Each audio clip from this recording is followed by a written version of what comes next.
हालानी आवाज़ in news जो report Imran Lashari.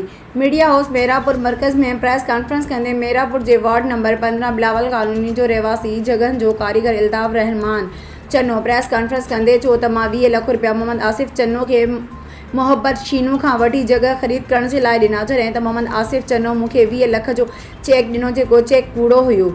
न जगह मिली न पैसा मिलिया। उन चेक ते मां मेमो हणाए कोर्ट में मोहम्मद आसिफ लाइ FIR जो आर्डर वरितो। आर्डर वठण खां पोइ हू असांखे मौतमार धमकियूं ॾियणु लॻो ऐं चवे थो त तूं मूंसां मिली वञ त जे मोहब्बत शीनू खे मारायूं।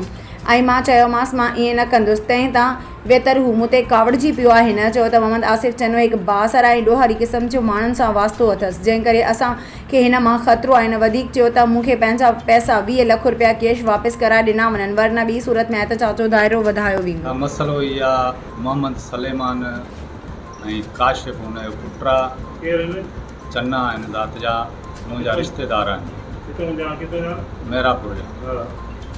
उहे पैसा मोहब्बत शीने खां मां उन्हनि खे वठाए ॾिना 20 लाख रुपया। मोहब्बत शीने खां 20 लाख रुपया दोस्त आहे मुंहिंजो। हुननि असांखे चेक ॾिनो 20 लाख जो। मोहम्मद सलेमान मोहम्मद आसिफ 20 लाख जी जी। चेक कूड़ो निकितो। असां मेमू हणाए कोर्ट वियासीं। कोर्ट मां FIR जो आर्डर वठी आया आहियूं। हाणे असांखे मौतमार धमकियूं ऐं मोहब्बत शीने खे मौतमार धमकियूं चवनि था तूं असां सां ॿधिजी वञ।